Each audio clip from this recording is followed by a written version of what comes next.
नमस्कार, आप देख रहे हैं 9 भारत समाचार।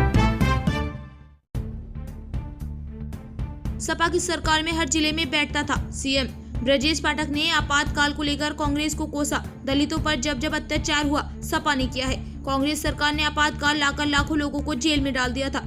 पत्रकारिता का दमन किया, जिसमें कि कांग्रेस सरकार के कदम का विरोध किया, उसको जेल में डाल दिया गया। उक्त बातें डिप्टी सीएम ब्रजेश पाठक ने बाराबंकी में आपातकाल के 50 वर्ष पूर्ण होने के अवसर पर आयोजित पत्रकार वार्ता में कही। सपा और कांग्रेस सरकार पर हमला बोलते हुए ब्रजेश पाठक ने कहा कि ये सब सत्ता के भूखे लोगों का एक समूह है। सत्ता हासिल करने के लिए एक गठजोड़ बना है और इनका नीति सिद्धांत अलग अलग है। कांग्रेस पार्टी ने हमेशा इस देश में केवल राजनीति की है, उनको राष्ट्र में भारत माता से कोई मतलब नहीं है। अखिलेश जी लगातार कह रहे हैं, आज ही उन्होंने बयान दिया है कि असली आपातकाल तो अब है। हालांकि बात करें, लेट मी कंप्लीट, अगर बात करें तो मुलायम जी भी इस आपातकाल से जूझे थे, लेकिन ऐसे में अखिलेश जी राहुल गांधी पर या कांग्रेस पर सवाल नहीं उठा। ये सब सत्ता के भूखे लोगों का एक समूह है जो एन केन प्रकार सत्ता हासिल करने के लिए एक गठजोड़ बनाए हैं। इनका नीति सिद्धांत अलग अलग है। कांग्रेस पार्टी ने हमेशा इस देश में केवल व्यक्तिवादी राजनीति की है, उनको राष्ट्र से भारत माता से कोई मतलब नहीं रहा है। जहां तक समाजवादी पार्टी का सवाल है, मैं व्यक्तिगत रूप से और समाजवादी पार्टी के सभी नेताओं को कहना चाहता हूं, आपको भी कहना चाहता हूं, बाराबंकी जनपद का प्रबुद्ध वर्ग जो पत्रकार मित्र हमारे सामने खड़े हैं, वो एक एक बिंदु केवल बाराबंकी जनपद के उठा ले, प्रदेश के बाराबंकी से आसपास अयोध्या बहराइच तक के उठा ले। जब समाजवादी पार्टी की सरकार होती है, हर जिले में सीएम बैठा रहता है और जिले में प्लाट, मकान, दुकान कौनी खाली पड़ा हो तो बता देना समाजवादी पार्टी की सरकार में। आप में से कोई उदाहरण दे पाएगा? होगा कोई इनको उदाहरण, आपके पेट में भी होगा कि सपा का झंडा लगा करके प्लाट, मकान, दुकान कब्जा करना, बहु बेटी की इज्जत आबरू खतरे में डालना, हत्या, लूट, डकैती, बलात्कार की बाढ़ आना, कानून को पूरी तरह से धज्जियां उड़ाना समाजवादी पार्टी का पुराना सगल रहा है। इनको देश प्रदेश के डेवलपमेंट से कोई मतलब नहीं है।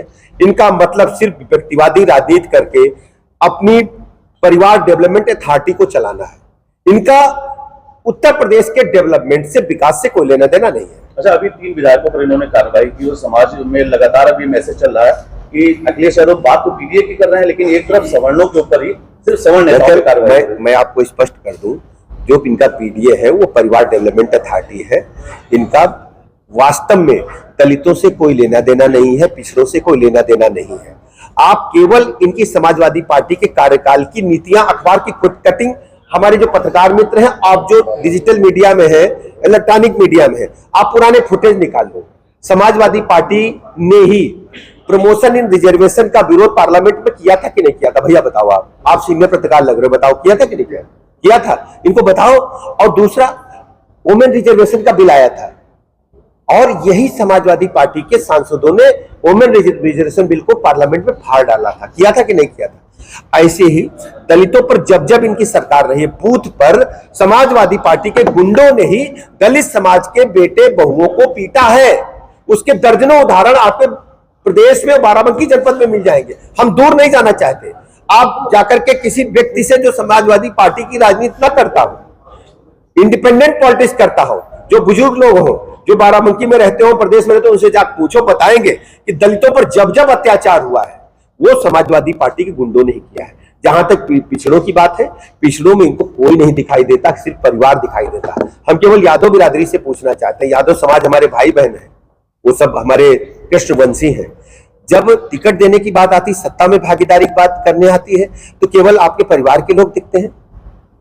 पूछो इनसे, यादव बिरादरी में कितने लोगों को, बाहर के लोगों को टिकट दिए हैं?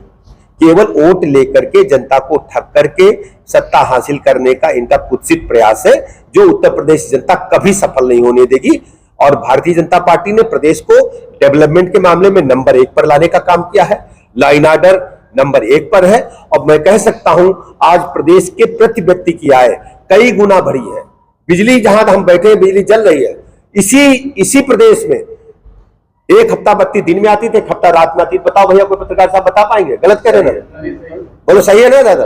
एक हफ्ता दिन में आवत रहे, एक हफ्ता रात में आवत, सड़कें टूटी रहे। अब सड़क बैठो सीधे लखनऊ उतरे, सीधे पटना लो, सरौआ चले जाओ। बोलो बोलो भैया, अजय राय जी और सड़क इससे बढ़िया रहा है, बताओ तुम जरा। इटावा में जिस अजय राय जी कह रहे तरह हैं कॉरिडोर बीजेपी ने जो बनाया है जी, पौराणिक स्वरूप जो है उसका खत्म हो गया। जी, अजय राय कह रहे हैं कि काशी में जो कॉरिडोर